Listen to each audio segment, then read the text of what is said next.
Ok, on va pouvoir commencer alors. Anne est maintenant parmi nous. Euh, je vais juste faire une petite introduction.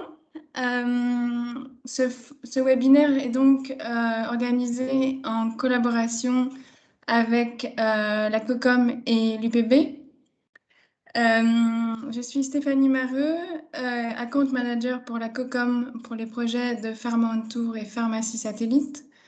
Et puis au quotidien, je suis assistée par mon collègue Dr Dedon et puis par ma collègue Nadège. Et évidemment, c'est une collaboration main dans la main avec l'UPB. Je laisse peut-être Anne et Stéphane se présenter, si vous ne les connaissez pas, ce que je doute. Bonsoir à toutes et à tous. Bienvenue à ce webinaire. Je suis contente de vous voir si nombreux ce soir. Donc, je m'appelle Anne Herzel et je suis coprésidente de l'UPB AVB. Et je dois aussi spécifier que ce webinaire va être enregistré et en participant, vous marquez votre accord. Merci. Bonsoir à tous, mon nom est Stéphane Timperman, je suis directeur général de l'UPB.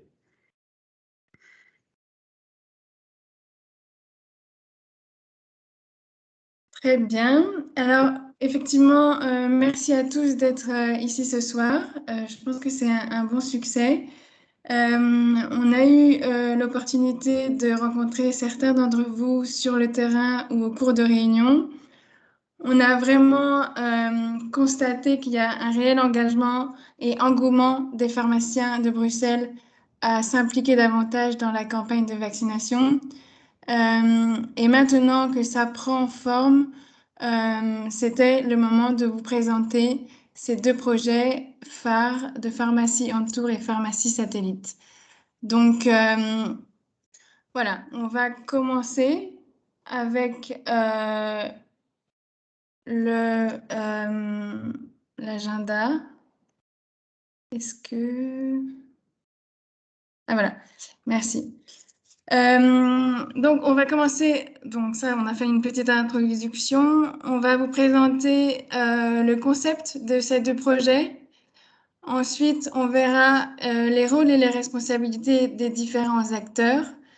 Et puis, Anne Herzel vous présentera le processus de validation des pharmacies partenaires. Elle abordera aussi un point clé qui est la gestion de stock pour les pharmacies mères et les pharmacies satellites. On aura la chance d'avoir quelques interventions aussi de pharmaciens déjà impliqués dans l'un ou l'autre des projets pour avoir un retour d'expérience et puis des conseils pratiques. Anne aussi abordera le point sur la gestion de la chaîne de froid, donc effectivement clé dans cette campagne de vaccination. Stéphane, lui, abordera l'aspect financier, la tarification et la facturation. Et puis, donc, mon collègue Pierre-Louis Dedon sera là pour vous présenter un petit peu le cadre médico-légal et le lien avec la médecine générale. Il répondra donc à vos questions.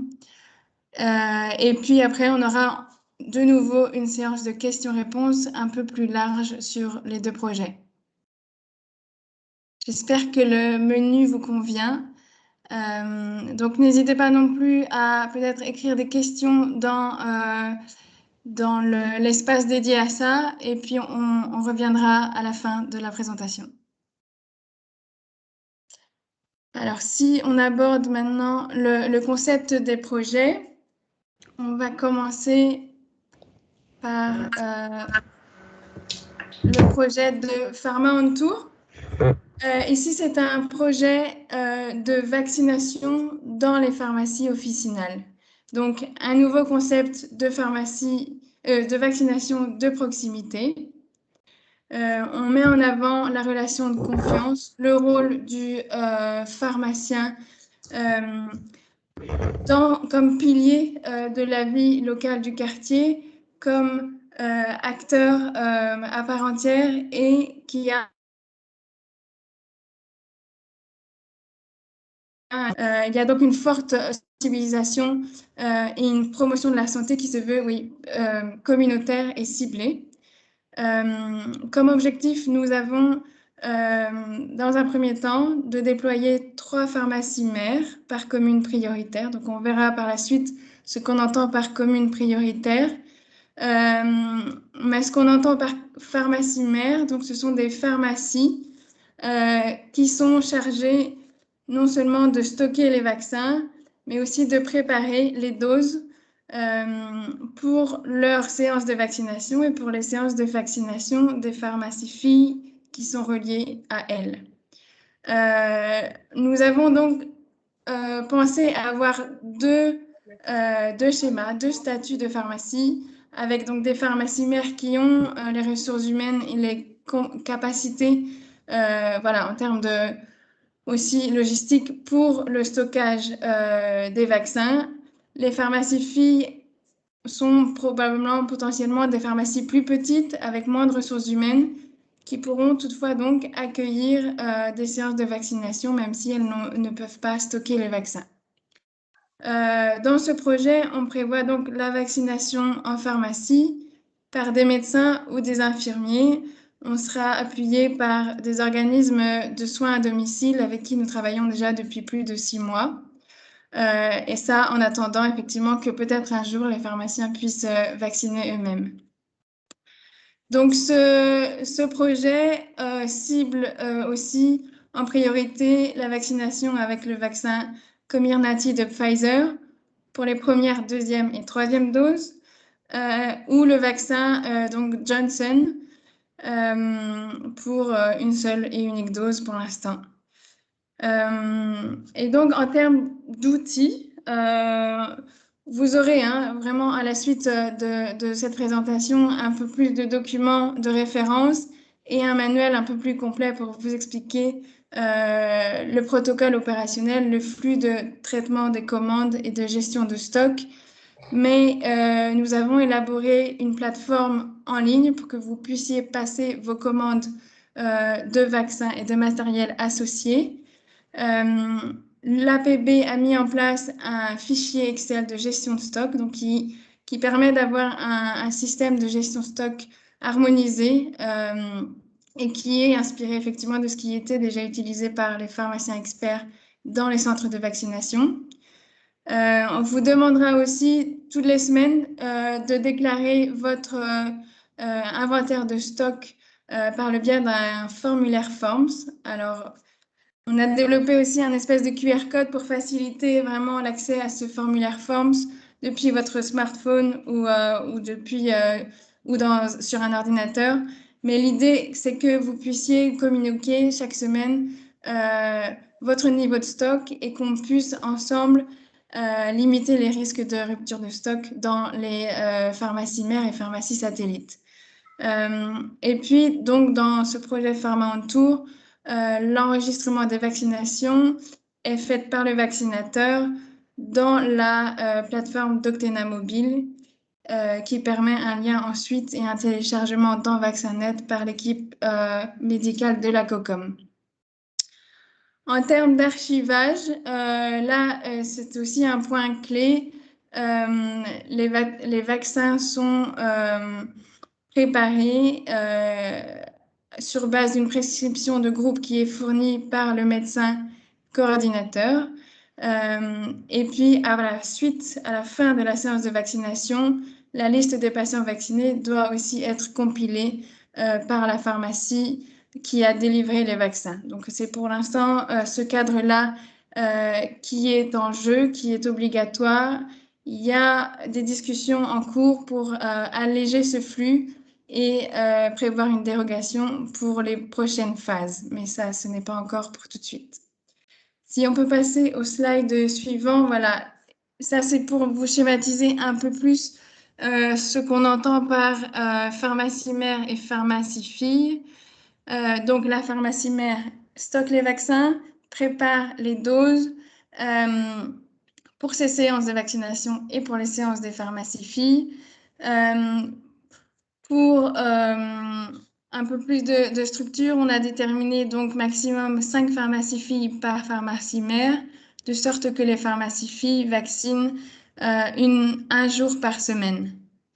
Donc, le vaccinateur vient s'approvisionner en doses dans la pharmacie mère et puis va à la pharmacie fille vacciner. Donc, c'est comme ça que ça se présente avec le fait qu'on laisse au choix des pharmacies filles et des pharmacies mères le choix de l'outil pour prendre les rendez-vous avec les patients. Et donc, dans un second temps, on aura, comme on voit aussi dans le bas, la possibilité de lier ça davantage avec la vaccination à domicile des personnes gravataires, surtout qu'on aura donc la chance d'être appuyé par des infirmiers de soins à domicile qui ont cette expérience-là. Pour ce qui est des pharmacies déjà impliquées, on le verra plus tard avec Anne Herzel, mais pour l'instant, effectivement, on a 3 pharmacies engagées dans la Pharma on Tour, une à Schaerbeek, une à Molenbeek et une à Anderlecht. Ça, c'est le concept général du projet Pharma on Tour. On vous communiquera sous peu donc les différents documents détaillant le concept. On va passer au slide suivant, qui lui... Suivant.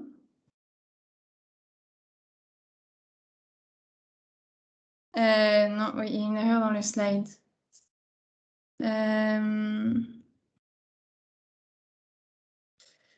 Une erreur dans le slide, mais on peut continuer sur l'autre slide de pharma satellite.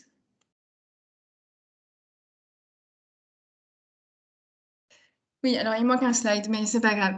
Le projet de pharmacie satellite, lui, est vraiment un projet de stockage et de délivrance des vaccins aux vaccinateurs, aux projets de proximité.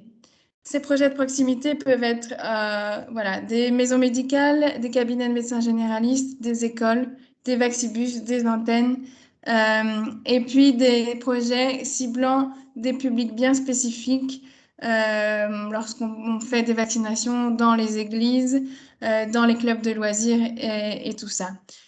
Donc, l'idée, c'est que cette pharmacie satellite puisse approvisionner ces différents projets de vaccination. Ce qui est important à savoir aussi, c'est que nous souhaitons commencer ce projet de pharmacie satellite maintenant, en phase 2, mais c'est un projet qui est voué à rester sur du long terme. C'est un pré-phase 3, puisqu'on prépare quand même déjà, oui, cette fameuse phase 3, où on aura un système d'approvisionnement un peu plus standard, entre guillemets, qui permettra aux vaccinateurs de première ligne de s'approvisionner facilement en vaccin Covid, malgré les contraintes actuelles voilà, de stabilité et de conditionnement des vaccins. Donc, pour ce projet de pharmacie satellite, pour vous donner des chiffres, en phase 2, nous prévoyons 20 pharmacies satellites. Donc, on va commencer petit à petit, puisqu'on veut faire les choses correctement, en consultant les bons acteurs, en vérifiant aussi les retours de terrain pour que ça puisse être déployé à grande échelle au fur et à mesure. Mais nous ciblons une soixantaine de pharmacies satellites en phase 3. Mais ça, c'est tout pour tout de suite. Que peut-on dire d'autre de ce projet pharmacie satellite? Outre le fait qu'on puisse stocker de vaccins Pfizer et Johnson, on aurait aussi possiblement le vaccin Moderna dans les pharmacies satellites, puisque certains projets locaux pourraient être amenés à administrer ce vaccin. Les outils sont les mêmes que pour le projet de Pharma on Tour. On a toujours les mêmes règles et les mêmes restrictions pour ce qui est de la traçabilité des vaccins pour assurer des bonnes conditions de stockage.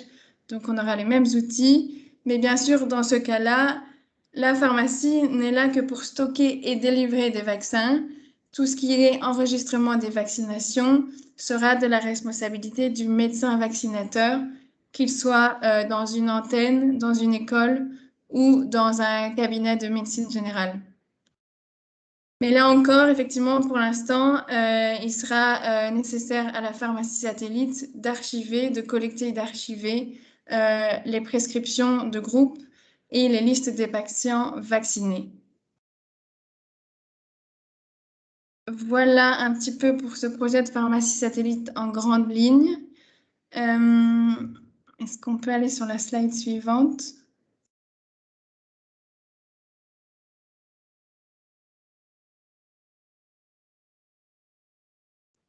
Attendez, mon ordinateur bloque. Malheureusement.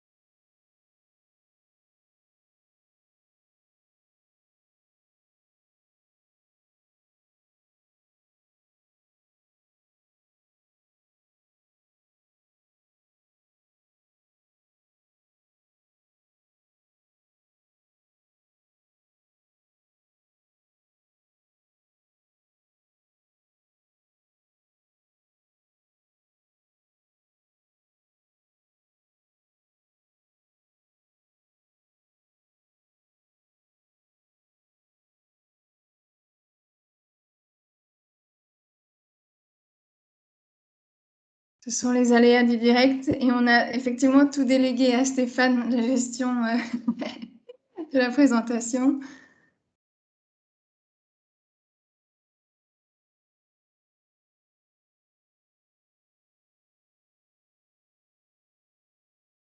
Voilà, on était arrivé effectivement à la présentation en grande ligne du rôle et des responsabilités des différents acteurs. Alors, encore une fois, effectivement, tout ça sera détaillé dans des manuels et des documents de référence, mais on voulait ici mettre un accent sur certains rôles bien spécifiques des pharmaciens d'officine qui sont impliqués dans ces projets. Donc déjà, le rôle de pharmacien expert pour la préparation des seringues en officine, donc pour les séances de vaccination ou aussi pour les projets de proximité. On prévoit aussi que le pharmacien puisse être impliqué aussi dans des formations et du support technique aux vaccinateurs, oui, voilà, pour mettre en avant son expertise. Ensuite, effectivement, il y a un volet important qui est la sensibilisation et la promotion de la santé dans l'officine en ciblant donc sa patientèle et la population cible du quartier. On prévoit aussi de vraiment tabler sur le réseautage et voilà, encore une fois, le rôle de pharmacien comme pilier dans la vie du quartier et qui a des connexions avec les cercles, les fédérations de médecine générale, mais aussi les représentants communautaires et religieux qui peuvent avoir voilà, une influence ou en tout cas une portée pour possiblement convaincre les populations visées. Ensuite, bien sûr, on prévoit un rôle qui est lié à la gestion de stock et l'assurance qualité, bien évidemment, avec la gestion de stock selon le guide des bonnes pratiques pharmaceutiques officinales, avec la gestion des vaccins en chaîne de froid, le suivi des mouvements pour assurer la traçabilité, et puis tout ce qui est signalisation des problèmes qualité, des non-conformités. Et effectivement, il y a un aspect voilà, plus administratif qui est lié à l'organisation des collectes et des livraisons de vaccins, la prise de rendez-vous, l'organisation des séances de vaccination dans le cadre du projet Pharma on Tour, et puis l'archivage du document clé et tout ce qui est facturation des différents services prestés. Mais ça, ce sera détaillé plus tard. Si maintenant on passe au rôle de l'UPB, alors c'est aussi un résumé. Hein. L'UPB, effectivement, donc représentant des pharmaciens de Bruxelles, support dans l'organisation de la formation de certains pharmaciens pour qu'ils soient donc experts pharmaceutiques et puissent être impliqués dans la préparation des vaccins COVID. Un gros rôle aussi effectivement dans la communication et la sensibilisation à l'intérieur du réseau des pharmaciens, mais aussi effectivement à l'extérieur aussi via leur réseau de première ligne. Et évidemment, un rôle de conseil et d'assurance qualité. Il nous appuie quotidiennement pour la conception, la mise à jour des outils, des procédures. Ils sont là aussi pour recommander les pharmaciens pour ce qui est de l'achat du matériel et des équipements pour garantir les bonnes pratiques. Et puis, effectivement, ils sont aussi là pour assurer des contrats de groupe pour la gestion des déchets, par exemple. En résumé aussi maintenant le rôle de la COCOM, impliqué donc avec ces différents acteurs, mais aussi impliqué donc dans l'organisation du cadre opérationnel en fonction de la stratégie des phases 2 et 3 notamment. Le support au recrutement des vaccinateurs, principalement pour le projet de Pharma on Tour, et puis la mise en place de la chaîne d'approvisionnement, voilà, via un hub centralisé pour l'instant, et puis dans un futur moyen ou lointain avec d'autres hubs décentralisés.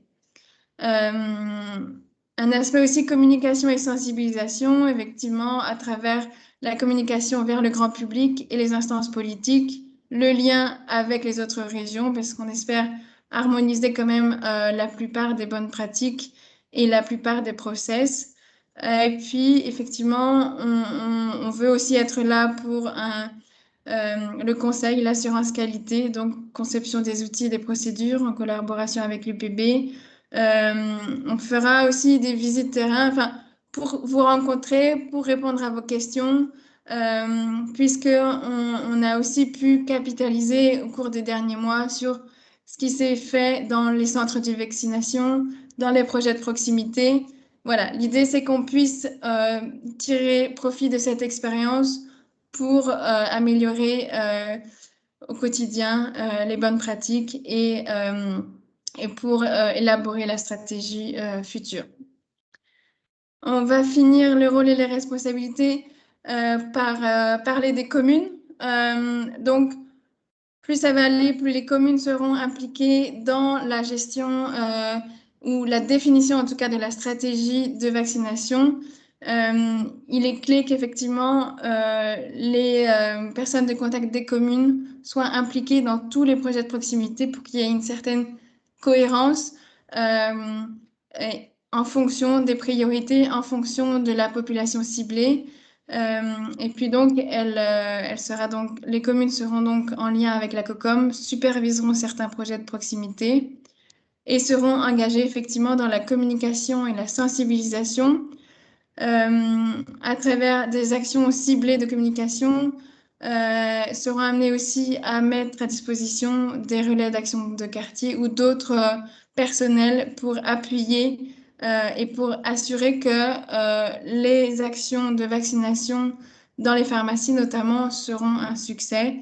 Voilà. Donc, c'était un petit peu le résumé des rôles et responsabilités des différents acteurs. Et puis maintenant, je vais passer la parole à Anne Herzel pour la suite. Merci. Merci Stéphanie. Voilà, donc comment on a procédé au niveau de l'UPB-AVB pour recruter les pharmacies. J'ai fait un petit récapitulatif des news flash qu'on a envoyés.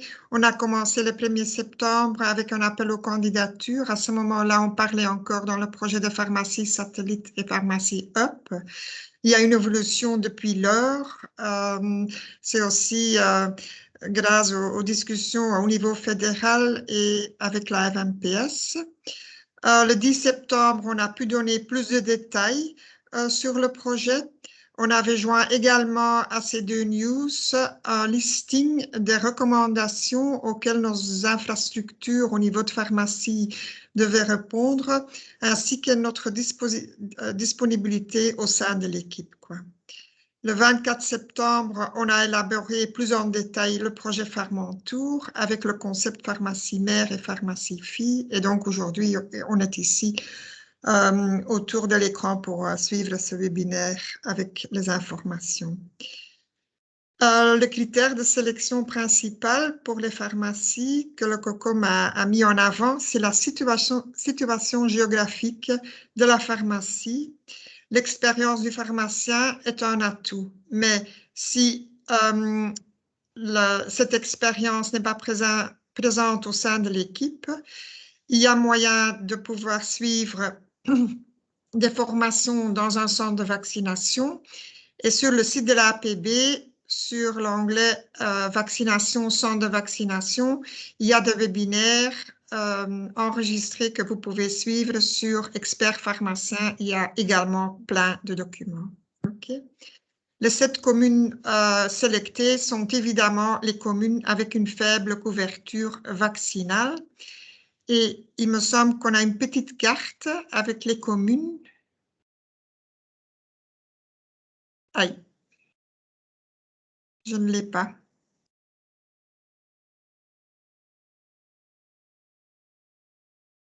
Ok.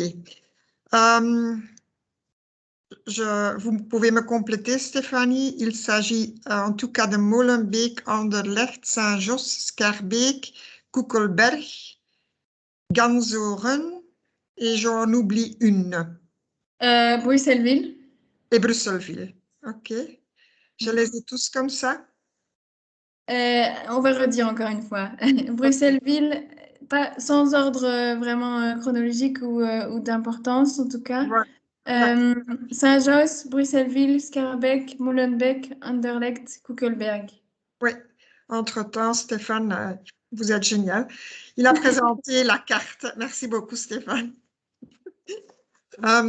Il a présenté la carte et les communes colorées en orange et rouge, ce sont les communes avec une faible couverture vaccinale dans lesquelles le COCOM désire dans un premier temps d'installer les pharmacies mères et pharmacies filles, quoi. Donc de développer le projet Pharmantour. Voilà. Et comme Stéphanie a dit, donc il y a déjà une série de pharmacies qui ont été sélectionnées et auxquelles elle a rendu visite, mais de façon à créer une intervision entre les partenaires, quoi. Voilà. Ok, vous pouvez passer au slide suivant. Voilà. Alors, quoi dire sur la gestion de stock? L'objectif principal est de garantir une gestion transparente et optimale des stocks de vaccins et du matériel associé. Le pharmacien de la pharmacie mère ou la pharmacie satellite se doit assurer les bonnes conditions de stockage conformément le guide de bonnes pratiques pharmaceutiques officinales, donc décrit dans notre manuel de qualité. Ceci évidemment pour garantir la qualité et l'intégrité des vaccins. Les vaccins sont conservés en permanence en chaîne froide, dans des réfrigérateurs pour produits pharmaceutiques qualifiés et validés entre 2 et 8 degrés. Alors, qu'est-ce que j'ai donc, quelques bonnes pratiques. Livraison des vaccins, c'est à partir de Pacheco. Chaque livraison est accompagnée d'un bon de livraison. Il est très important de vérifier sur le bon de livraison la date de validité des vaccins. Parce qu'en fait, la décongélation de vaccins a lieu dans le hub Pacheco et dès qu'ils sont décongelés, les vaccins sont encore valables 31 jours à température frigo, donc entre 2 et 8 degrés. Ça, c'est quelque chose qui doit être, que vous devez avoir, que vous devez retrouver sur votre bon de livraison, parce que c'est important à marquer ça sur vos vaccins, quoi, aussi bien dans le registre que sur la boîte, quoi. On travaille évidemment, comme toujours, avec un système first in, first out, donc ça, c'est clair pour tout le monde. Et alors, il faut, de façon standard, quoi, comme décrit dans le manuel de qualité, avoir un contrôle de la chaîne froide de nos réfrigérateurs, mais on va voir plus loin aussi, ainsi que du transport si vous devez livrer des fioles ou des seringues à des sites de vaccination. Okay. Alors ici, j'ai noté la source de l'APB où vous trouvez tout document par rapport à la gestion de stock des vaccins COVID ainsi que des fiches de préparation et toute autre information. Stéphanie a tout à l'heure parlé d'un registre qui vous sera mis à disposition, un registre élaboré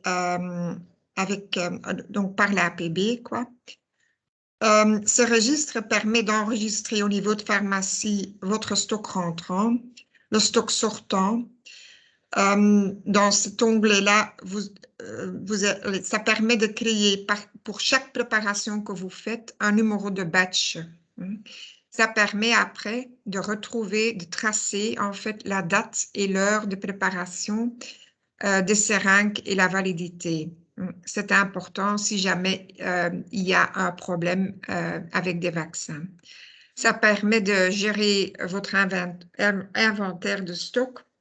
Et en plus de ça, il y a un registre pour marquer les non-conformités. Non-conformités comme par exemple température de votre réfrigérateur non conforme ou des vaillelles périmées ou des vaillelles avec un aspect visuel anormal et tout autre moyen possible non-conformité. Vous pouvez passer au slide suivant. Ah oui, ok. Donc, ça, en ce qui concerne la gestion de stock, dans les documents que vous allez recevoir de la COCOM, il y a encore plus de détails sur cette facette-là de gestion de stock. Alors, on a quelques retours du terrain et des conseils pratiques, mais je peux passer d'abord la parole à Fatima, qui a une expérience dans le projet Pharma en Tour. Fatima, est-ce que vous voulez nous partager vos expériences? Vous m'entendez? Ok. Donc, ce que Anne disait, le fait d'être pharmacien expert à la base dans un centre de vaccination, c'est vrai qu'on a déjà tous ces automatismes au niveau des registres, au niveau de la chaîne du froid, au niveau des batchs.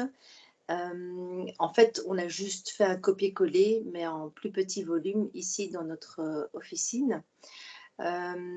Concrètement, le rôle du pharmacien a toujours été le même depuis des dizaines et des dizaines d'années, j'allais dire des centaines, je ne sais pas si ça existait, mais en tout cas, c'est la prévention et l'information. Les gens sont assoiffés d'informations. Les gens n'ont pas accès, dans nos quartiers en tout cas, à l'information qui sont des publications ou l'information scientifique qui, pour eux, c'est du chinois. Et donc, on doit pouvoir, nous, en tant que pharmaciens, parce qu'on connaît nos patients, on connaît le quartier, on connaît nos voisins, les gens ont confiance en nous. Et d'ailleurs, ils nous demandent, est-ce que vous êtes vaccinés? Est-ce que vos enfants sont vaccinés? Et donc, comme cette confiance est vraiment respectueuse et partagée, on a une sorte de magnétisme, de compréhension, et les gens viennent forcément vers nous. Et il y a une vaccination qui se fait vraiment très, très rapide au niveau de la pharmacie. J'ai été très étonnée d'ailleurs vendredi dernier. Au départ, c'est vrai que je sortais de l'officine pour pouvoir parler avec les gens. Maintenant, à l'heure actuelle, je n'ai même plus besoin de sortir. On ne me laisse même plus le temps de sortir parce que les gens rentrent en masse. si bien qu'on a quasi vacciné 65 patients en une après-midi. Pour moi, c'était assez incroyable. Donc, on a vraiment une grande carte à jouer et je suis vraiment ravie qu'on puisse développer nos atouts, nos compétences. Nous sommes quand même des professionnels de santé. Et puis, surtout, cette proximité avec la population pour pouvoir faire de la santé publique, en fait.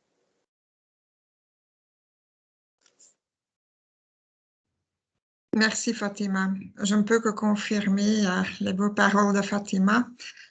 Pour moi aussi, ce qui est très important, c'est la communication. Communication, il faut faire connaître le projet, quoi. Donc, il faut activer son propre réseau, quoi. Il faut aller voir les ASBL des quartiers, voir les médecins généralistes, les magasins, les associations de quartier, les commerces. Ouais, c'est 2 fois la même chose. Les médecins généralistes nous renvoient des patients à vacciner. Donc, voilà, donc absolument les contacter, quoi. Moi, j'essaie de prendre aussi des rendez-vous dans la mesure de possible, surtout le matin, le samedi par exemple, entre 9 et 10 et 11, quoi. Dans mon quartier, ils ne sont pas très matinales, donc j'essaie de prendre des rendez-vous pour des personnes plus âgées qui sont plus strictes dans la prise de rendez-vous, quoi. Ce sont des astuces, quoi. Ce qui est important aussi, que le message soit relié au niveau de la commune, quoi. Et là, je crois que c'est au sein de la COCOM, c'est Karen Van Ringen et Rabia qui sont en charge, il me semble, Stéphanie. Ok, voilà. Est-ce que je peux demander... Oui. Je voulais également juste dire qu'au sein de la commune de Schaerbeek, on a le Schaerbeek Info, hein, qui est une revue qui sort tous les 15 jours. Et donc, il y a eu un bel article justement de ce projet Pharma on Tour. Et donc, il mentionne donc que la vaccination se fait au sein de la pharmacie mère, donc ici chez moi, tous les vendredis et tous les samedis. Donc, il y a un relais et c'est vrai que beaucoup de personnes qui lisent ce Schaerbeek Info reviennent vers moi par téléphone pour prendre rendez-vous. Oui, en effet, ça a beaucoup d'impact à tout ça. Est-ce que je peux demander à Daniel ou Bénédicte de prendre la parole pour partager leur expérience comme pharmacie satellite?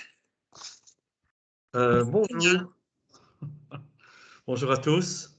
Écoutez, j'ai eu l'occasion comme ma collègue Fatima Zohra, de travailler sur le centre de vaccination d'Anderlecht. Et effectivement, ça nous a permis de mettre en place le centre au-dessus de la pharmacie. Et comme le disait très justement Fatima, le fait d'avoir une proximité vers ses clients accentue la possibilité de la vaccination et ils ont une sérieuse confiance envers le pharmacien. Et je pense aussi que nous avons une opportunité non négligeable sur le fait de pouvoir prouver au monde que le pharmacien est un acteur important dans la vaccination future.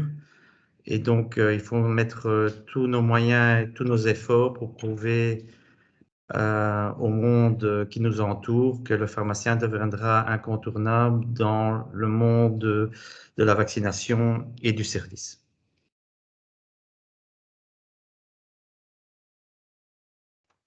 Merci beaucoup, Daniel. Bien dit. C'est aussi dans notre ADN de s'occuper de vaccins avec des procédures et des ASOP. Voilà. On peut passer aux slides suivantes.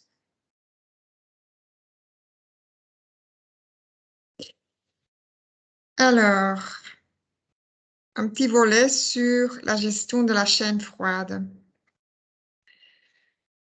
Et donc ça, c'est un peu plus compliqué, puisque si vous voulez transporter des vials et des seringues envers le médecin généraliste, les points de vaccination et autres, quoi, il faudrait respecter la chaîne froide. Le transport doit être fait entre 2 et 8 degrés. Okay. On a mis ici quelques photos des outils possibles. On a ici des sacoches isothermiques parce que, enfin, évidemment, dans la plupart des pharmacies, il n'y a pas de congélateur disponible. Donc, ça pose un problème pour mettre des plaques euthiques au congélateur pour après garantir un transport entre 2 et 8 degrés. Okay? Donc, on est allé chercher un autre matériel qui pourrait garantir ça. Et ici, vous voyez une photo des sacoches. J'ai mis plus loin les références. C'est disponible chez un grossiste Febelco. Ce sont des sacoches isothermiques qu'il faut mettre au frigo, hein, un frigo à 5 degrés pendant 24 heures en fait. J'ai fait le test, j'ai fait une validation et en effet, j'ai pu démontrer une température entre 2 et 8 degrés pendant 2 heures. Okay. Je n'ai pas testé plus loin parce que comme c'est prévu pour faire un transport envers un point de vaccination ou chez les médecins généralistes, et partant du principe que nos transports ne dépassent jamais les 30 minutes, il suffit que vous puissiez démontrer que votre outil dans lequel ou votre équipement dans lequel vous allez transporter vos vials ou seringues garantit une température entre 2 et 8 pendant, par exemple, 1 ou 2 heures. Okay. À côté, vous voyez ici le bac SERP qu'ils utilisent pour transporter nos produits frigo. J'ai contacté et on peut éventuellement les acheter. Le prix serait de 50 €. Le problème, c'est que les plaques qu'ils utilisent, ce sont des plaques cryogènes et normalement, vous avez besoin d'un appareil spécial pour refroidir ces plaques. Okay? Par contre, j'ai essayé de mettre ces plaques au congélateur et j'ai pu démontrer aussi une température entre 2 et 8 pendant, et là j'avais 4 heures.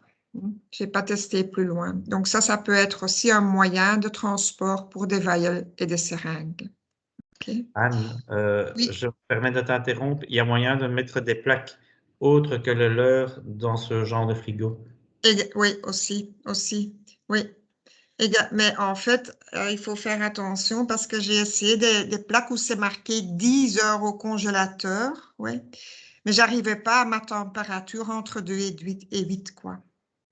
Et je valide ça avec un EBI 300. Hein. Donc, mais effectivement, vous pouvez dans ce bac mettre des autres plaquettes. Oui. Anne? Oui. Une fois que les seringues sont préparées, elles sont quand même bonnes jusqu'à 25 degrés pendant 6 heures pour les Comirnaty. Exact. Mais la FMPS exige que le transport se fait entre 2 et 8 degrés. D'accord. Okay. Donc, il part du principe que quand il y a quoi que ce soit qui arrive lors du transport, vous avez pu les garder au frais, en fait. Je sais qu'on en peut discuter et apparemment, en Wallonie, ils voulaient utiliser les sacs isothermes, oui. Et donc, en fait, ils sont d'accord d'utiliser les sacs isothermes à condition que vous puissiez garder vos vaccins entre 2 et 8 degrés. OK? Alors, on peut à la limite au niveau de la préparation travailler avec des flapules de nacelle qui sortent du frigo, ok? Mais vous avez quand même un certain temps pour la préparation, ok? Moi, je ne peux pas garantir que quand j'ai fait ma dilution, que je reste entre 2 et 8 degrés.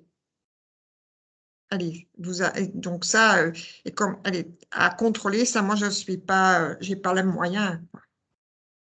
Ok. Sur le slide suivante, j'ai marqué les références ici des sacoches isothermes qui sont disponibles chez Febelco, mais merci à Multipharma, j'ai aussi eu des informations des autres firmes qui ont des sacoches isothermes et alors aussi une référence pour obtenir les pochettes isothermes. Donc, en principe, dans les pochettes, vous pouvez utiliser également les pochettes isothermes, oui. Mais pour obtenir une température dans la pochette entre 2 et 8, pour moi, il faudrait rajouter un élément éthique dedans, quoi, sinon on n'arriverait jamais. OK. À côté de ça, j'ai demandé des informations à nos fournisseurs en ce qui concerne la validation de leur équipement ou leur matériel pour garantir la chaîne froide. Et dès que nous avons reçu, on peut revenir vers vous avec toutes ces informations détaillées. Donc, en gros, la FMPS accepte tout type de matériel à condition que vous l'aviez validé, que vous avez pu démontrer que vous respectez dans votre matériel une température entre 2 et 8 degrés. OK. Voilà. Donc, ça, c'est pour Stéphane. Ok, donc moi je vais vous présenter en fait la tarification et les différents modes de facturation pour ces services que vous allez rendre. Donc, premièrement, donc dans le cas des pharmacies satellites, on a créé 3 différents CNK pour vos honoraires. Donc, en premier CNK, donc d'abord, tous ces CNK sont déjà actifs dans votre soft à partir du 1er octobre. Donc, le premier CNK, qui est le CNK que vous allez introduire quand vous préparez une seule seringue et qui vaut 10 €. Le deuxième CNK pour la délivrance d'une fiole telle qu'elle, qui vaut également 10 €. Et puis le dernier CNK est prévu pour le cas où vous faites une livraison des vaccins en dehors de la pharmacie. Et là, on prévoit une rémunération de 50 € par tranche de 30 minutes. Ce CNK, vous ne pouvez l'utiliser que quand vous faites la livraison vous-même. Et en ce moment, on est en train d'étudier une piste d'organiser un transport centralisé, mais là, on n'a pas plus d'informations en ce moment. La situation d'une pharmacie mère, bien sûr, la pharmacie mère, elle aussi, va préparer des doses, des vaccins. Donc, elle aussi peut facturer les CNK pour les seringues. Puis, il y a 2 autres CNK pour l'organisation d'une séance de vaccination au sein de l'officine, soit une séance de 4 heures qui équivaut à 90 € ou de 7 heures pour 160 €. Finalement, dans le cas d'une pharmacie FI, la pharmacie FI ne peut facturer que les CNK pour les séances de vaccination, donc de 4 heures ou de 7 heures. Donc, qu'est-ce qui est inclus dans CNK? Bien sûr, tout le matériel que vous allez utiliser pour faire une préparation aseptique des vaccins. À savoir que avec la livraison des fioles par le hub, vous allez déjà recevoir des seringues, des aiguilles, de la chlorure de sodium et les cartes de vaccination pour les patients. Inclus dans ces CNK également l'achat de matériel pour la gestion de vos déchets et aussi pour le transport des vaccins, donc par exemple les bassins réniformes. À savoir aussi que l'UPB est en train de négocier avec Suez un contrat, donc un achat groupé pour des fûts jaunes pour les déchets médicaux et le ramassage de ces fûts. Puis aussi inclus dans ces CNK, la gestion de votre stock conformément aux bonnes pratiques pharmaceutiques officinales et finalement aussi, bien sûr, les ressources humaines dans votre pharmacie même. Très important, bien sûr, il s'agit ici des CNK que vous allez transmettre à votre office de tarification. Ça veut dire qu'il faut, dans votre logiciel, créer une ordonnance. Si vous délivrez des vaccins à un médecin, vous pouvez utiliser le médecin en tant que prescripteur et en tant que patient. Donc, vous introduisez ici le médecin et son NIS. Il est bien important dans ces cas-ci que le patient que vous introduisez, donc le médecin, et une mutuelle. Parce que, comme vous le savez très bien, votre fichier de tarification de votre logiciel ne comprend que les délivrances remboursées. Donc, c'est très important que le patient que vous introduisez quand vous facturez les CNK soit un patient avec une mutuelle. Si vous ne connaissez pas le ministre du médecin, s'il vous manque des données ou si vous facturez un honoraire qui n'est pas lié à la délivrance à un médecin, vous pouvez utiliser vos propres données. Donc, vous introduisez votre propre nom en tant que pharmacien comme patient et vous utilisez le prescripteur fictif. Donc, dans ce cas-ci, c'est l'UPB-AVB qui va faire la centralisation de la facturation pour la COCOM, mais vous pouvez toujours, donc si vous travaillez avec un autre office de tarification, vous envoyez votre fichier de tarification à votre office de tarification et celui-ci va nous transférer la facture finale. Votre office de tarification va toujours jouer un rôle de contrôle et de vérification. Donc, les offices de tarification auront accès aux listes des pharmacies participantes au projet. Et donc, si vous n'êtes pas repris sur la liste, ou si vous facturez des CNK qui ne correspondent pas à votre rôle, ces délivrances seront bien sûr refusées. Finalement, il y a aussi une option de facturation directe. À cette fin, on a créé une adresse mail pour le projet. Donc, l'adresse mail est pharmaontour@upb-avb.be. Vous pouvez utiliser cette adresse mail si vous êtes expert pharmaceutique indépendant. Donc, si vous allez former d'autres pharmaciens pour apprendre à préparer les vaccins, ou si vous, en tant que expert pharmaceutique, vous faites une intervention externe, par exemple, une école qui veut vacciner plein d'élèves qui font appel à un expert pharmaceutique sur place.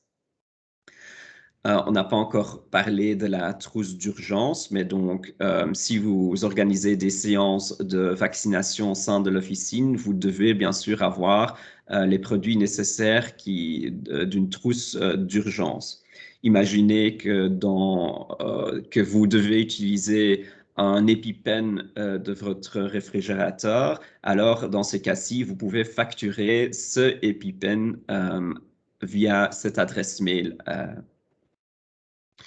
Puis aussi pour les trousses d'urgence, pour les pharmacies filles, les trousses d'urgence seront aussi fournies par les pharmacies mères.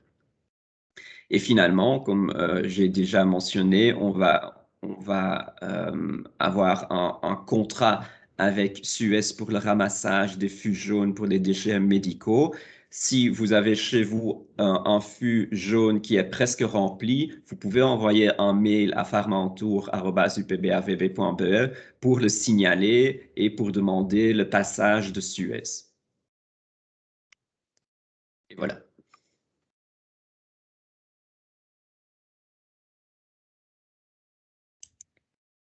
Pour cette partie dédiée au lien avec la médecine générale, on va passer la parole au docteur Dedon, s'il est encore avec nous. Je suis toujours là. Ah voilà, merci. Donc, pour ma partie, je dois dire que j'ai surtout prévu plutôt que de répondre à d'éventuelles questions. Donc, mais on peut quand même revenir sur différents aspects. Donc, le lien avec la médecine générale, je pense que ça peut être vraiment intéressant dans le projet Pharma on Tour de garder des contacts avec les médecins de quartier parce que ça peut être une occasion pour eux d'envoyer des patients se faire vacciner alors qu'eux n'auraient par exemple pas la logistique pour le faire dans leur cabinet. Par ailleurs, c'est aussi un projet qui sert en quelque sorte de prélude à l'idée des pharmacies satellites et de pouvoir donc avoir aussi cette collaboration renforcée. Et finalement, je veux dire que si on essaie d'avoir une vue de la première ligne bruxelloise un peu plus étayée, ben, je pense que travailler en bonne intelligence à ce niveau-là est un plus pour l'avenir. Donc c'est vraiment 3 choses que je peux dire au niveau du lien avec la médecine générale. En termes d'aspects plus médicaux, je pense que beaucoup de choses ont été dites. Je pense que ça va surtout être au niveau des questions qu'on peut éventuellement me relayer, que je pourrais répondre, parce que c'est difficile de partir de nulle part pour en parler comme ça. Donc voilà. Je ne sais pas si vous avez des questions que vous voudriez poser, qui se posent au niveau médical, éventuellement médico-légal, ou à ce niveau-là.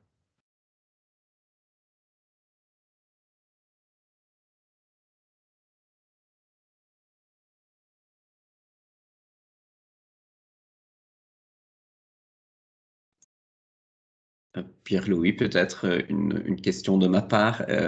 Si une pharmacie veut contacter les médecins généralistes de son quartier, est-ce qu'il y a aussi une possibilité de contacter la FNGB pour qu'ils puissent contacter tout le monde? C'est peut-être une adresse mail ou un numéro de téléphone qu'on peut partager? Oui, donc je pense que l'idéal dans ces cas-là, c'est sans doute de contacter Cécile Avril, en fait, de la FAMGB.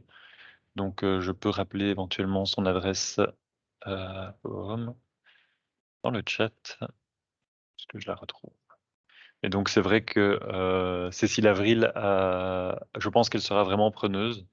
Ce sont des informations qui aident vraiment sur le terrain de base, donc ça peut vraiment être un plus. Ben, voilà.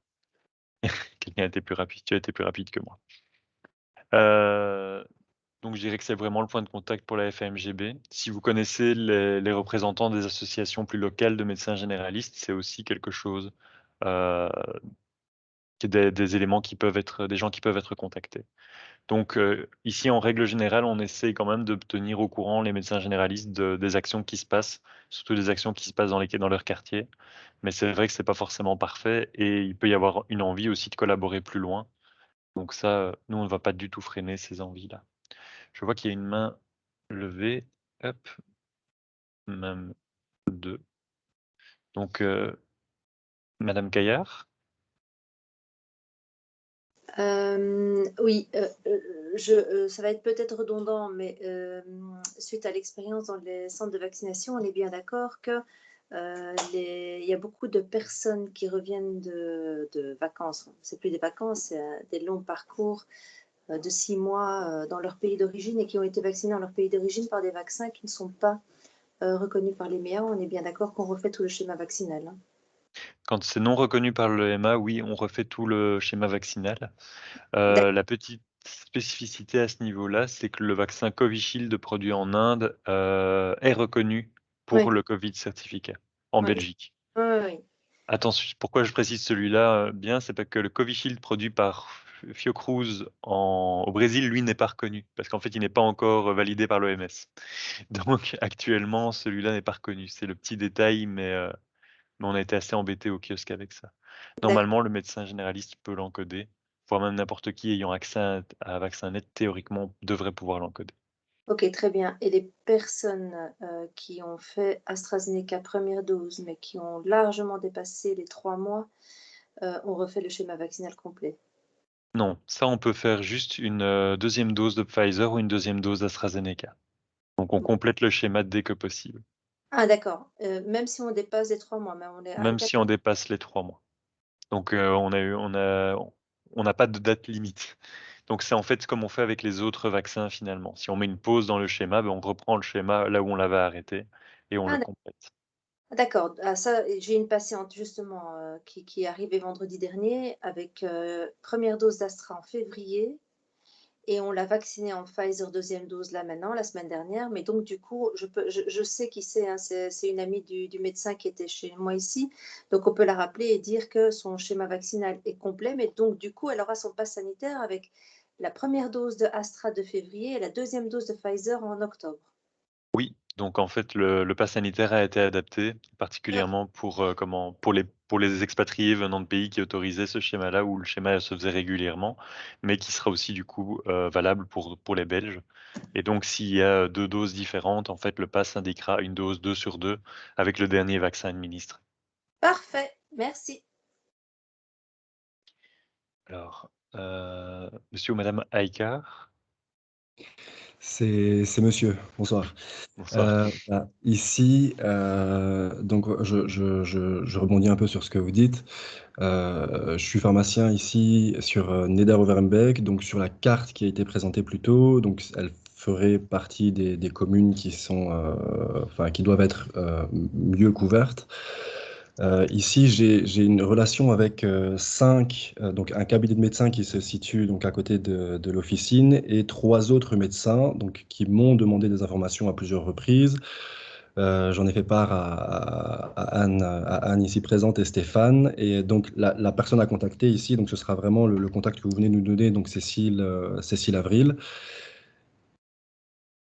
Première question. Et alors, la deuxième. Donc, votre première question, c'est surtout dans le cadre d'une collaboration avec les médecins locaux, c'est ça? C'est ça. Oui. Donc, eux souhaiteraient vacciner donc, dans leur cabinet et récupérer simplement des doses dans notre pharmacie. Alors là, à ce niveau-là, ça fait partie du projet des pharmacies satellites. Mais une C'est fois que le projet pharmacie satellite sera en place, il n'y a aucun problème. C'est l'objectif de ces projets pharmacies satellites. D'accord. Est-ce qu'on a plus de précision par rapport aux dates? Parce que plutôt on parlait de phase 1, phase 2, phase 3 et c'était un peu le brouillard, si je peux me permettre. Alors, Stéphanie, je te passe peut-être la date pour la main pour le planning. Oui, alors effectivement, ce projet de pharmacie satellite commence actuellement. Donc, comme on l'a dit, on a déjà commencé avec la pharmacie du Bonheur à Anderlecht. Et on souhaite se développer petit à petit en fonction aussi des validations qu'on a du matériel pour assurer vraiment les bonnes conditions de transport de la pharmacie vers les projets reliés. Euh, donc, c'est cette phase actuelle que nous appelons la phase 2. Donc, c'est vraiment la phase de mise en place et déploiement progressif. Euh, donc, ça va se faire commune par commune. Il y a effectivement des communes qui sont plus prioritaires que d'autres. On a reçu votre demande et on va l'analyser. Mais comme on disait tout à l'heure, ce projet est voué à durer sur du long terme en vue de cette fameuse phase 3. Donc, effectivement, elle est un peu nébuleuse, cette phase 3. On considère phase 3 le début 2022. Euh, et c'est le concept de la campagne de vaccination avec un schéma d'approvisionnement plus léger, en tout cas pour les professionnels de première ligne, et un approvisionnement donc, des vaccins via les pharmacies satellites, les pharmacies officinales, avec donc un détachement de la COCOM et une reprise en main par les acteurs de première ligne. C'est un petit peu ça le résumé. Et cette phase 3, elle est effectivement en discussion avec les différentes régions au niveau fédéral. Pas de date exacte à annoncer officiellement, mais les pharmacies satellites commencent petit à petit en pré-phase 3 actuellement. Je ne sais pas si ça répond clairement à la question. Ben, y a des éléments de réponse. Ben, écoutez, oui, de toute façon, voilà, je suis censé, je leur donne des nouvelles régulièrement et demain, je suis encore censé les voir. Mais donc, bah, voilà, je leur dirais de patienter, que tout ça se mette en place et que voilà, ma demande a été prise en compte et que je reviendrai vers eux ben, dès que possible. Non, clairement, hein, on apprécie beaucoup votre proactivité et le lien que vous avez déjà mis en place avec les médecins généralistes et les maisons médicales du coin. Donc, on répondra à la demande avec des détails plus clairs et avec voilà, un process d'implémentation qui s'adaptera à vos besoins. Super. Et alors, du coup, est-ce que vous me conseillez aussi de contacter peut-être Cécile? Ça Oui, peut, ça peut toujours être intéressant. ça peut toujours Je être. sais comment. Elle sera toujours contente d'être au courant Ok, ok. de ce qui se passe, ne serait-ce que parce que parfois elle a des demandes de médecins qui sont peut-être pas loin de chez vous et qui ne savent pas qu'il y a ça qui se lance et Ok, qui pourraient revenir vers vous. ok. Et c'est vrai qu'au niveau de la validation, c'est un processus qui prend un certain temps. J'avais bien proposé les substances psychoactives aux équipes, mais apparemment elles n'ont pas trop envie, donc on doit laisser le temps au temps. Ça va très bien. Ça va très bien. Merci beaucoup. Alors, Indrim? Oui, bonsoir. Moi, j'ai une question, ça n'a rien à voir avec les satellites et les pharmacies satellites, mais une question pour le docteur Pierre-Louis. Parce qu'on a eu un patient ici à Forêt et qui a une maladie héréditaire auto-immune. Et son médecin spécialiste s'est demandé qu'on fait une dose, la dose que ce soit pas soit sous-cutanée plutôt qu'intramusculaire. Ma question maintenant, est-ce qu'on l'a fait en sous-cutané évidemment, mais est-ce que ça va être vraiment, oui. Alors, moi, j'aurais pas conseillé une sous-cutanée. Ouais. Parce que les vaccins n'ont pas du tout été étudiés en sous-cutané, donc je n'ai aucune information ni sur l'efficacité, ni sur la sécurité. Donc en fait, je trouve que sur le coup, le conseil du médecin spécialiste n'était pas forcément avisé. Donc je n'aurais pas forcément validé, donc je ne peux pas vous donner de garantie malheureusement à ce sujet. C'est ça, le médecin du jour, il a accepté parce qu'il a dit qu'il n'y a pas d'autre solution. Et il a demandé quand même qu'il soit surveillé ou peut-être on mesure les anticorps après. Je pense pas que la mesure d'anticorps soit une bonne chose. Je dois pas être honnête, la sérologie, moi, elle me cause plus de problèmes qu'autre chose parce que j'ai plus de gens qui viennent justement après me poser des questions sur ce dosage-là. Ils soulèvent plus de questions en fait qu'ils n'apportent de réponses actuellement. Donc moi, je ne recommanderais même pas spécialement le dosage anticorps. Je peux pas donner de réponse claire d'un point de vue scientifique, j'ai pas d'évidence, mais c'est vrai qu'en vaccinologie, on voit quand même qu'en règle générale, on a quand même une bonne réponse quand on fait l'injection en sous-cutanée. Ce qui est plus problématique et ce qui pose plus de questions ici, c'est qu'on est face à des vaccins à ARN, et donc que c'est quand même un mécanisme un peu différent de ce qu'on utilise d'habitude. Donc c'est ça qui crée plus le point d'interrogation. Mais je pense qu'individuellement, c'est pas quelque chose qui devrait poser trop de soucis. D'accord. Surtout d'autant plus que vu la situation de la personne, si elle a une maladie auto-immunitaire, il y a des chances qu'elle soit aussi sous traitement immunosuppresseur, donc qu'elle soit invitée à faire une 3e dose qui amènera du coup à réduire les risques. Sa maladie, en fait, ça provoque des calcifications au niveau du muscle. C'est pour ça que le spécialiste a demandé ça. Mais... Je comprends mieux l'avis du spécialiste. C'est un cas difficile. Merci, docteur.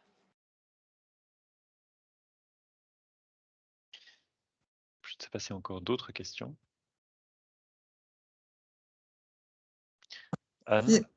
Oui, Pierre-Louis, ik zie een vraag van Kim de Prater.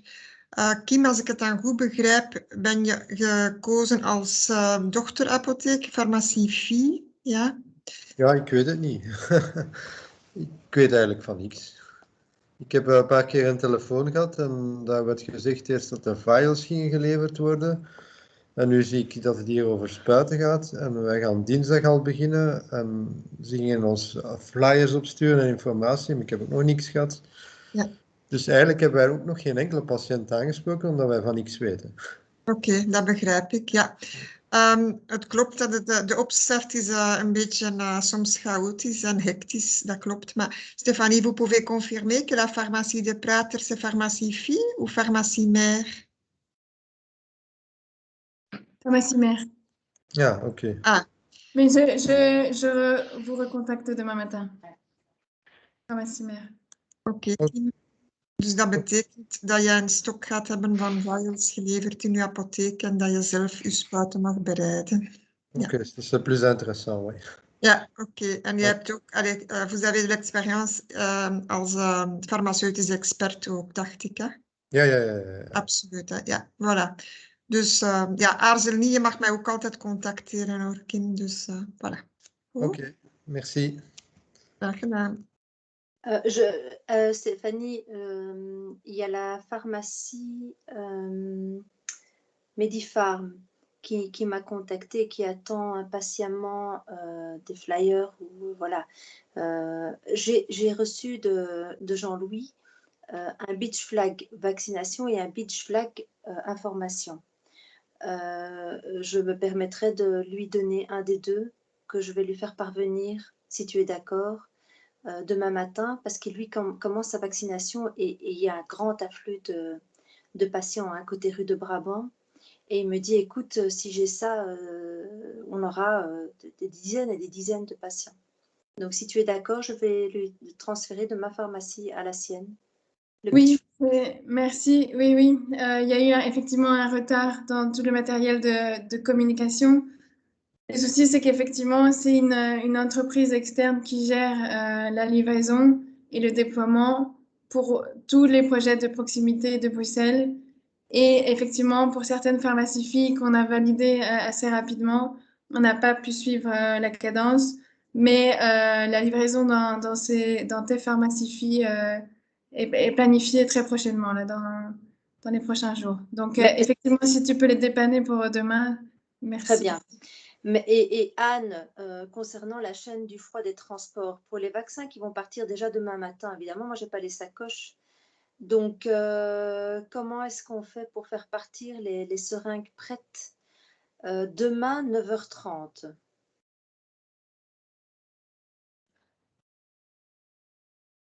Demain matin à 9h30. Demain matin à 9h30. Ça, on pourra voir ça aussi en aparté. Si tu veux, on vous donne solution du hub. On vous envoie des portes-vaccins du hub. Ok, parce que mon estomac était en train de se nouer parce que j'étais en train de me dire, mais comment je vais faire? Oui. D'accord. Ça reste à éclaircir, Stéphanie. Donc, le vaccinateur, il vient chercher les seringues à la pharmacie mère pour aller vacciner à la pharmacie fille. OK? Et j'avais compris qu'il serait, qu'il aurait un frigo-box avec lui. Non. Non. OK. Bon, voilà. À prévoir pour l'avenir, quoi. Oui, parce que Nadège m'a dit que le vaccinateur qui va aller à la pharmacie multipharma chez Moustapha Cheradi vient de Marche-en-Famenne. Donc, il n'aurait pas eu de box. Et donc, j'allais disposer ça dans un bac réniforme ou dans un sachet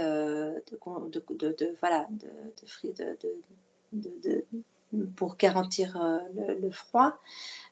Mais voilà, je suis restée un petit peu sceptique. Non, très bien, on arrange ça alors, parce que je pensais que c'était réglé, mais très bien, on arrange ça. Donc, comme tout le monde peut le voir, on est en train de mettre en place des choses. Effectivement, il y a certains aspects qui ne sont pas encore tout à fait rodés, mais les pharmaciens qui travaillent avec nous depuis un petit temps commencent à comprendre qu'il faut être flexible et voilà, on met de toute façon tout en œuvre pour mettre en place les procédures, les protocoles pour s'améliorer en continu. Donc, mes excuses si tout n'est pas encore rodé pour l'instant, puisqu'on a aussi des ressources humaines en nombre limité. Moi, j'interviens, Stéphanie, dans la discussion pour signaler à tous les pharmaciens qui sont là qu'effectivement, la COCOM et l'ensemble des personnes qui sont sur ce projet mettent tout en place pour que ce soit idéal pour le pharmacien, et je peux moi-même en attester. Stéphanie, à chaque fois que je dois obtenir quelque chose, est une personne qui répond. Je me demande si elle dort encore, enfin bon, ça c'est un autre débat. Mais en tout cas, je peux vous assurer que ils sont très à l'écoute, et je pense qu'il faut leur faire confiance et que ce n'est pas évident de mettre l'ensemble de ce projet tout de suite en place. Mais en termes, moi j'ai été donc en première ligne avec Fatima, et je peux vous assurer qu'ils sont d'une efficacité remarquable. Et donc je vous engage à prendre un peu de patience, mais je pense qu'on va réaliser quelque chose de très beau pour les pharmaciens. Merci. Je confirme. Moi aussi. Je vois encore une question de M. Tahiri Ahmed. Vous avez eu votre réponse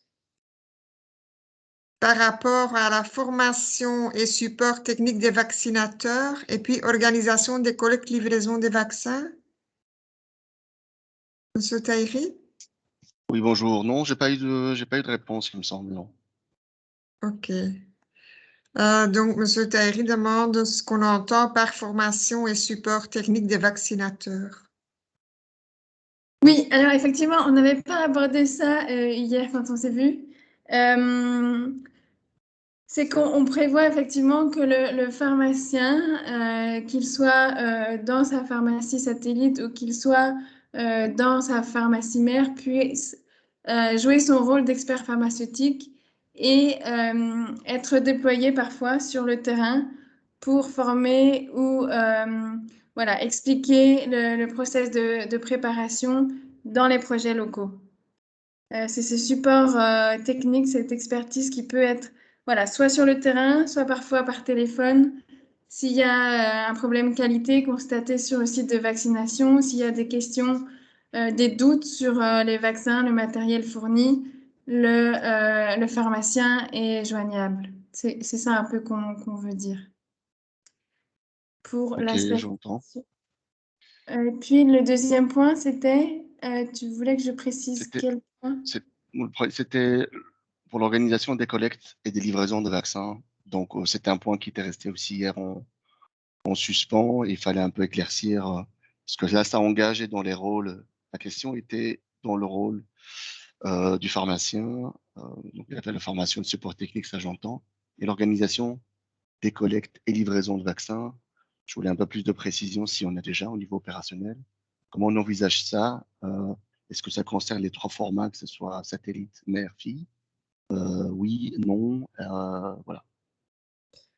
Là, quand on parle organisation de collecte-livraison, on est plutôt sur le projet de pharmacie satellite. Et ça sous-entend donc la prise de rendez-vous avec les vaccinateurs de première ligne, les médecins généralistes, les maisons médicales ou les vaccibus. Donc chaque pharmacie détermine l'outil, la plateforme la plus adaptée pour communiquer avec ses vaccinateurs. Certains préfèrent voilà, un coup de téléphone et ensuite une prise de rendez-vous dans un agenda papier. D'autres seront plus vers des outils informatisés. Donc, on entend la prise de rendez-vous et puis on entend après, selon les capacités, donc en termes de ressources humaines notamment, les pharmacies satellites pourront donner des services différents. Donc, soit seulement la collecte en pharmacie, le vaccinateur, le médecin généraliste pourra venir en pharmacie collecter les seringues préparées ou les flacons complets à préparer sur le site de vaccination. Certaines pharmacies satellites qui le souhaitent, donc qui peuvent s'engager là-dedans, peuvent fournir aussi le service de livraison. C'est le cas, par exemple, pour la pharmacie de Daniel et Bénédicte, la pharmacie du Bonheur à Anderlecht, s'est engagée à pouvoir livrer les seringues préparées et les flacons aux vaccinateurs qui sont reliés à sa pharmacie. Donc, dans un premier temps, cette livraison est assurée par le personnel, le pharmacien de la pharmacie satellite. Et puis, donc, il y a effectivement un CNK qui est dédié à ça pour que ces frais de livraison puissent être refacturés et remboursés.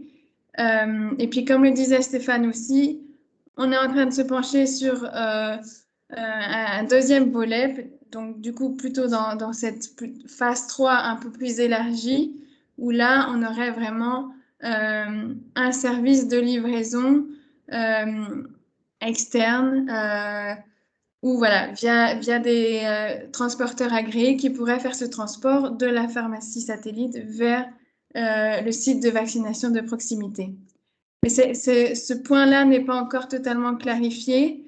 Donc pour l'instant, si on parle de livraison, ça sera fait par l'équipe des pharmaciens de la pharmacie satellite. Mais effectivement, c'est un peu plus clair, Ahmed, là-dessus? Très clair, tout le remercie.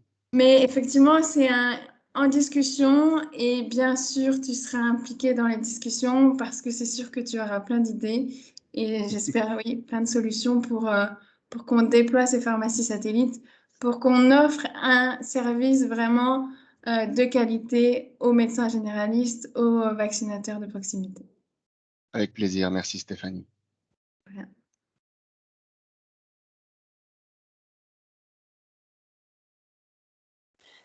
Stéphanie, moi j'aurais une question. Vu que je découvre, enfin j'étais tellement noyée dans pharmacie mère, pharmacie fille, que je découvre maintenant l'ampleur de pharmacie satellite.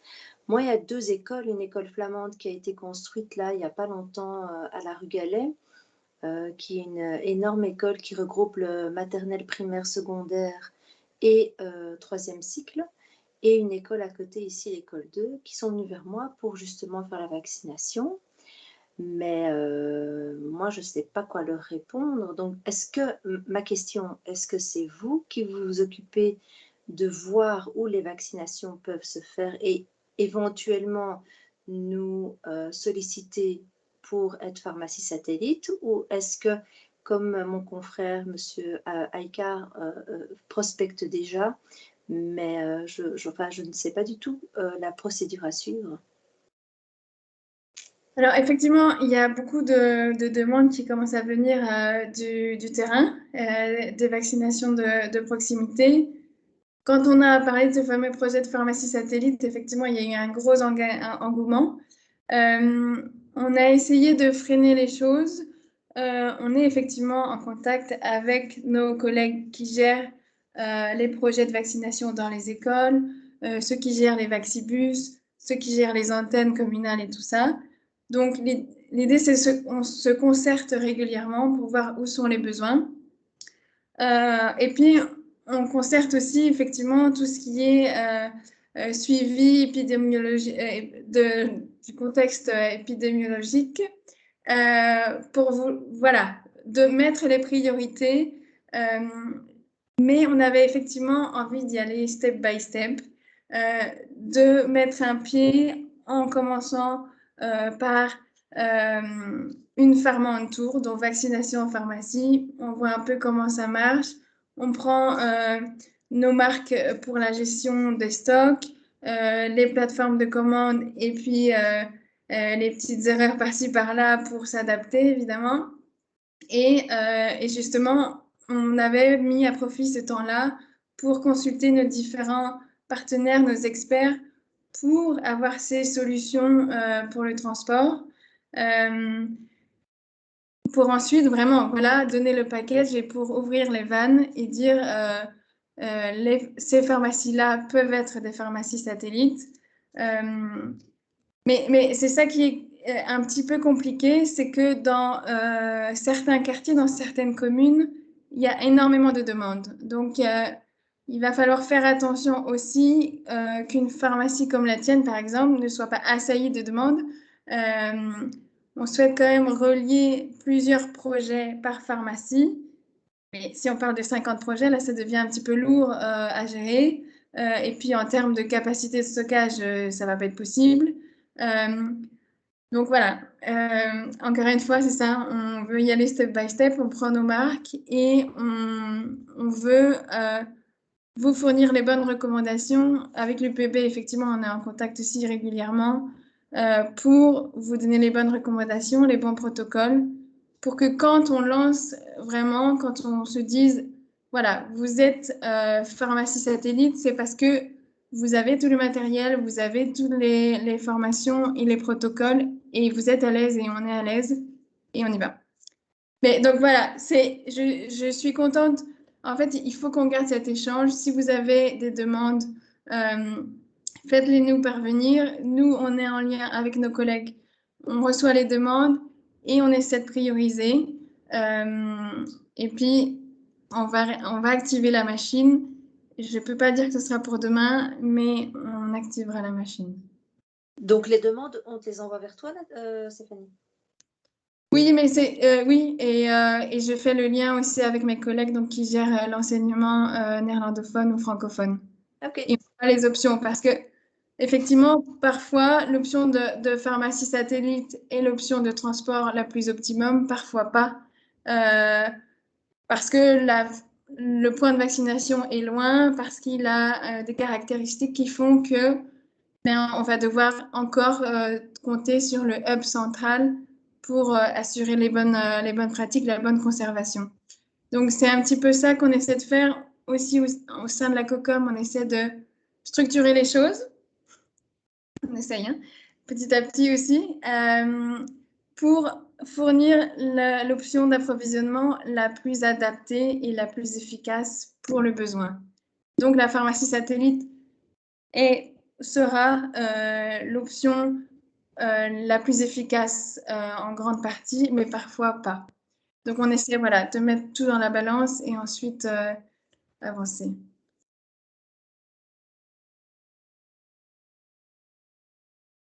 Merci.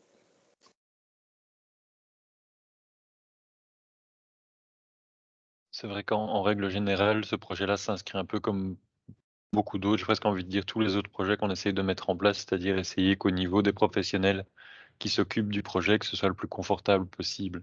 Enfin, qu'on ne diffère pas trop de ce qui se passe d'habitude, que le cadre légal, que le cadre de responsabilité, que le cadre logistique aussi puisse être assez acceptable et que ça n'amène pas à une surcharge. Ça, c'est l'idée vraiment d'amener finalement la vaccination toujours comme une solution et pas comme une plaie en plus, on va dire.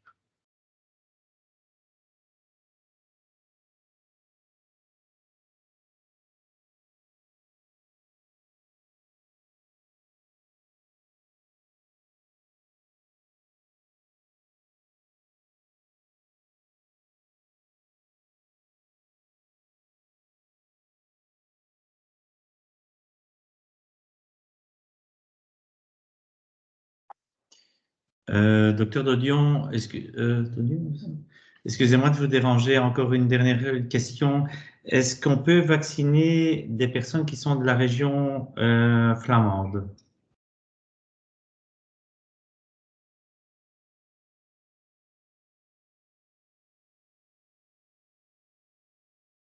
C'est une bonne question. C'est une question qui est en partie politique, donc c'est un peu compliqué d'y répondre. Moi, j'ai dans l'idée que tant qu'on n'est pas sur un énorme volume de plusieurs centaines de patients, c'est pas quelque chose qui pose problème. Maintenant, si on vient me dire, si je prends un exemple que je connais par exemple bien, si on est dans une pharmacie du côté de Woluwe-Saint-Lambert et qu'on a tous les patients de Crainem qui viennent se faire vacciner, là, c'est peut-être un peu plus embêtant. Mais si on reste dans des petits volumes, dans des exceptions ponctuelles, c'est pas quelque chose qui est dérangeant actuellement. Ça peut aussi être envisageable dans le cas d'éviter le gaspillage des doses. Parce que là, même politiquement, on ne fait pas de distinction entre la région de provenance du bras dans lequel on injecte la dose résiduelle. Donc voilà. Donc je dirais que c'est plutôt ce genre de réponse que je pourrais donner actuellement. Donc, on est tous bien belges. Et je terminerai. Voilà. Alors, il y avait le consentement. Donc, on est bien d'accord que les enfants doivent être accompagnés des parents pour une vaccination dans la pharmacie, c'est bien ça? Donc entre 12 et 16 ans, donc 16 ans pas encore accomplis, le parent doit être présent pour donner son accord oralement, tout simplement. C'est vraiment pour être sûr que ça ne se fait pas dans le dos du parent, que vous n'ayez pas un parent sur le dos juridiquement. Au-delà de 16 ans, on estime que la personne est apte à disposer d'elle-même. Bien sûr, ça reste toujours à l'appréciation du vaccinateur, du professionnel soignant. Si par exemple, on a quelqu'un qui a une déficience mentale qui arrive, même s'il a 17 ans, il faut se poser la question quand même de savoir si cette déficience mentale n'impacte pas son jugement. Mais a priori, chez une personne saine, normale, il n'y a pas de problème à vacciner et on estime qu'ils sont aptes à décider pour eux-mêmes.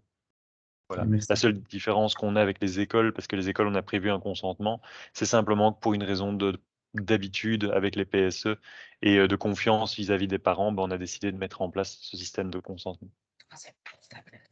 Et donc là, une dernière chose, parce que j'ai eu pas mal de demandes ces derniers jours. S'ils n'ont pas le papier de la 3e dose et qu'ils le souhaitent, est-ce qu'on peut accepter la 3e dose? Alors, ça, chez les moins de 65 ans, moi, je resterai quand même sur le papier de la 3e dose. S'ils ont plus de 65 ans, il n'y a aucun problème à accepter la 3e dose. Donc, la seule chose, c'est quand même s'assurer qu'il y a un minimum de 4 semaines depuis la dernière dose. Ça, c'est le minimum. Mais à partir de là, il n'y a pas de problème à faire la 3e dose. Ah, ça c'est une nouveauté du coup. Ça, j'étais pas au courant. Donc, plus de 65 ans sans invitation, on les vaccine en 3e dose. On peut les vacciner en 3e dose. À leur demande. Oui, on peut. C'est les discussions qui font suite en fait à aux annonces politiques qu'il y a eu début de semaine, disant qu'on ne refuserait aucun 65 ans, personne de plus de 65 ans venant en centre chercher sa 3e dose. Et donc il n'y a pas de raison, si on ne les refuse pas en centre, qu'on les refuse dans d'autres actions plus localisées. La seule chose, c'est que médicalement, il faut quand même un délai de 4 semaines pour qu'on ait au moins l'effet visé par cette 3e dose. Parce que si on fait ça dans un délai plus court, oui, la personne aura une 3e dose, mais je ne suis pas persuadé qu'elle aura une grande utilité, cette 3e dose. Ok, merci beaucoup. Et alors, je terminerai parce qu'après, je vais vous laisser. Remercier Anne Herzé parce que personne ne se rend compte du travail affolant qu'elle a derrière dans les négociations. Je voulais remercier Anne Herzé au nom de tous les pharmaciens, tellement son travail doit être pénible et compliqué. Et bien sûr, les acolytes qui sont au niveau de Anne. Et grâce peut-être à ton travail, Anne, on arrivera un jour à être des incontournables. Bonne soirée à tous. Bravo, Anne. Bonne soirée. Je vois encore des mains de Mol Isabelle, je voyais tout à l'heure. Madame de Mol.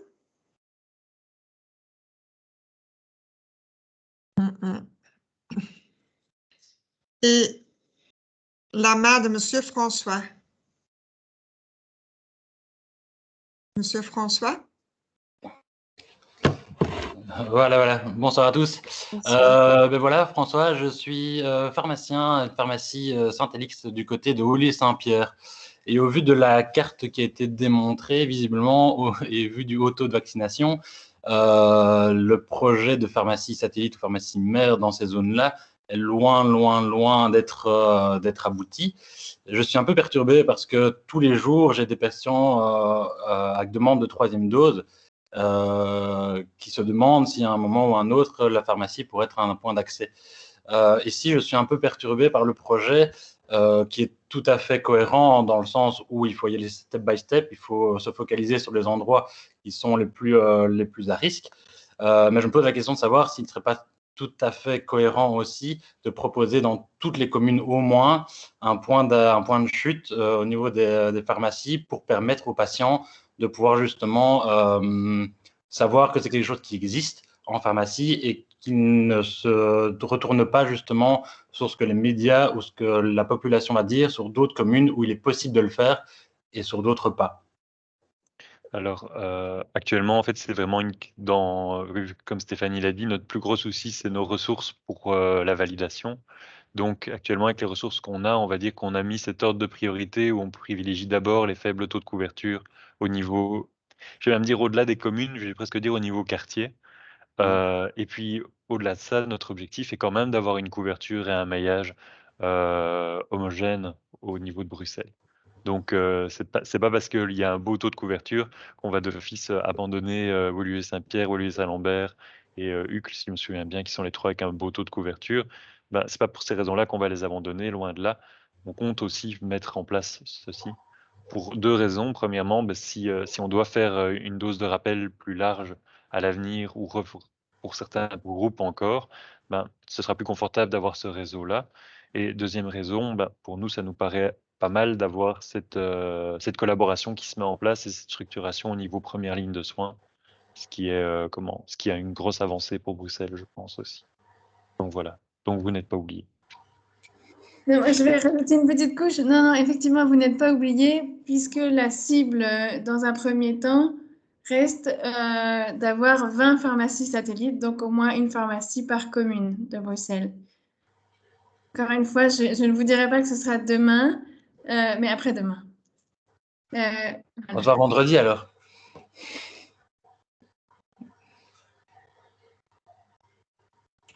Voilà, François, vous avez votre réponse. Madame de Mol, vous avez de nouveau votre connexion ou je lis votre question, je l'ai vue dans le chat. Non. Madame de Mol a une question par rapport au délai de vaccin grippe Covid, 15 ou 30 jours. Alors, c'est ni 15 ni 30, ça peut être fait ça peut être fait en même temps, donc il n'y a pas besoin de respecter un délai particulier. Donc actuellement, pour tout vaccin non vivant, il n'y a plus de délai à observer. Donc on s'aligne finalement sur les recommandations de la Haute Autorité de Santé en France et du CDC aux États-Unis, qui recommandent déjà ça aussi. Bah, je rebondis sur cette question. J'avais posé la question à Stéphanie. Des patients viennent chez nous pour se faire vacciner contre la grippe comme il y a un médecin. Alors, nous, on ne le fait pas. J'attends un peu les instructions. Comme au niveau de la délivrance, on n'a plus besoin de prescription. Je pense, Stéphane, si mes souvenirs sont bons, à partir de 50 ans, on peut délivrer les vaccins anti-grippe et ils sont remboursés par l'INAMI sans prescription. C'est bien ça? J'ai cru lire ça. On peut délivrer des vaccins grippe à tout le monde. Donc, À tout le sans monde, voilà. restriction, mais c'est le remboursement qui est limité aux catégories cibles. Voilà. Mais donc, est-ce que vous nous permettez de vacciner pendant les séances Covid? Alors là, il va y avoir une petite, je vais dire une différence qui est un petit peu, on va trouver que je joue sur les mots. C'est que si par exemple le patient trouve le médecin, lui demande et que le médecin est d'accord, d'accord, le médecin est d'accord. Maintenant, nous, on ne va pas mettre en place structurellement la vaccination grippe concomitante dans le cadre du projet Pharma on Tour. Pour le moment, c'est pas encore en discussion. Donc structurellement, on n'a pas prévu de le faire. Maintenant, si ponctuellement le patient arrive, le médecin est d'accord, j'ai envie de dire, il y a un médecin qui est là qui peut faire le vaccin, le patient est d'accord, le médecin est d'accord, le vaccin est là, c'est fait.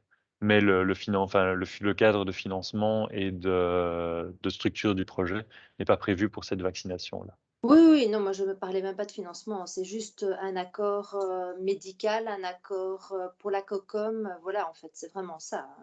Mais pour la COCOM, comme je dis, structurellement, ça ne fait pas partie du projet ici.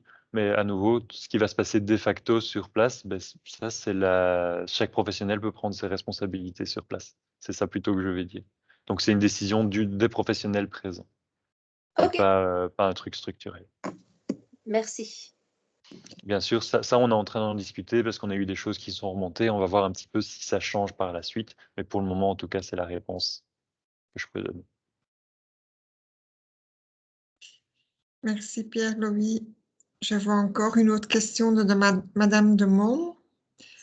Le pharmacien va-t-il être informé précisément de la